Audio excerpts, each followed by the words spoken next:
Good morning! Je fais cette vidéo au saut du lit pour vous parler d'un après-soleil. Bizarre la fille, pourquoi elle fait une vidéo juste quand elle se lève pour parler d'un après-soleil? Eh bien, tout est une histoire d'aloe vera. Vous savez que mon geste numéro 1 le matin, si vous me connaissez depuis longtemps, c'est de me mettre du gel frais d'aloe vera sur le visage, sur le corps. C'est également le geste que je fais avant d'aller me coucher. Et c'est également ce que je fais après une exposition au soleil. Donc, j'en avais pas besoin d'après-soleil. Je l'ai commandé un peu à contre-cœur parce que j'en avais pas vraiment besoin, juste pour le connaître, pour être capable de vous dire, voilà, la sensation, si il est agréable, s'il sent bon, etc.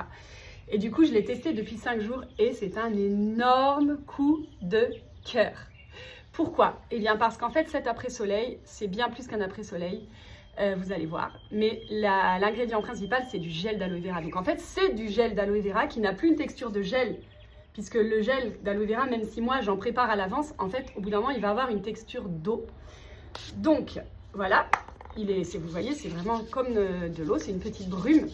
Et quand vous me demandez qu'est-ce que je peux acheter comme aloe vera dans le commerce, je ne peux jamais vous répondre. Je vous dis toujours que rien ne remplacera le gel d'aloe vera frais. Pourquoi? Parce que le gel d'aloe vera du commerce, quand vous le trouvez en flacon pompe ou en tube, eh bien, il y a des stabilisants, il y a des conservateurs et on n'a pas du tout la même sensation qu'avec l'aloe vera. Et moi, ça n'a jamais marché. Je n'ai jamais eu une bonne réaction au gel d'aloe vera du commerce. Donc, j'ai essayé ça en étant hyper sceptique et en fait, je l'adore.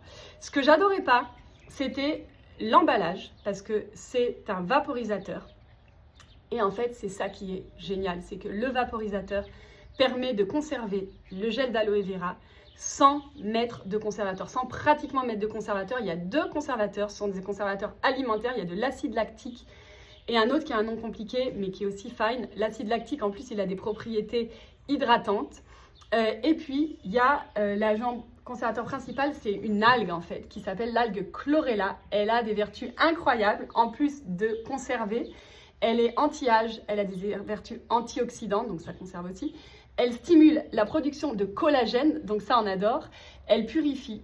Et donc voilà. Donc cet emballage, en fait, c'est ça qui fait le génie de doTERRA parce que ça permet de proposer un gel d'aloe vera qui est voilà, le plus naturel possible, il est vraiment naturel. Et évidemment, c'est pas que du gel d'aloe vera, il y a aussi des huiles essentielles dedans, donc du copaiba, vous savez ce que je pense du copaiba, de l'encens, de la lavande, du bois de santal, de l'hélicryse. Ce sont les huiles les plus précieuses, ce sont les huiles qui rentrent toujours dans la composition de nos sérums anti-âge, aussi les huiles qui vont être recommandées pour les peaux atopiques. Donc il y a toutes ces huiles là-dedans et puis ensuite il y a de l'acide hyaluronique. Si vous avez une crème anti-âge, vous connaissez l'acide hyaluronique.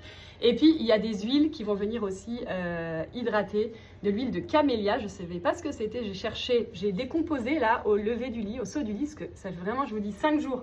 Je me dis non mais ce truc est vraiment génial, qu'est-ce qu'il y a dedans exactement? Je savais qu'on en avait parlé dans l'équipe, qu'il était bien, mais je voulais savoir exactement. Donc j'ai décomposé ingrédient par ingrédient et il y en a quand même pas mal. Donc il y a de l'huile de camélia, c'est une variété de thé vert. Elle a des super propriétés pour la peau.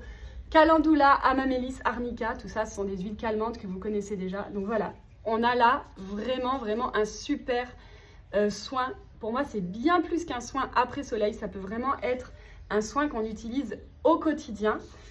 Pour le corps, vous allez juste vaporiser et étaler. Et puis, si vous voulez vous en mettre sur le visage, et je vous recommande ça, ça peut vraiment faire partie de votre routine. Vous en vaporisez comme ça, pas directement. Et puis, on vient l'appliquer. Et vraiment, on a, comme avec l'aloe vera, instantanément un effet bonne mine. Vous voyez? Enfin, je ne sais pas si vous voyez, mais moi, je sens l'effet bonne mine. En plus de ça, doTERRA recommande ce produit pour les bébés à partir de 6 mois. Donc, j'irai pas en mettre une tonne sur un bébé de 6 mois et j'irai en mettre vraiment sur les bébés, les enfants, que quand il y a vraiment besoin, c'est-à-dire en cas d'eczéma, etc. Mais en tout cas, c'est à tester. Puis avec une très petite zone de test pour voir comment votre enfant réagit, puisqu'on ne peut jamais savoir. C'est pas parce que moi, je le trouve génial que ça va aller à toutes les peaux. Mais en tout cas, il est possible de l'utiliser chez les tout petits comme ça. Donc, c'est vraiment un super produit. Gel d'aloe vera, ben voilà, c'est ça. C'est l'après-soleil de doTERRA.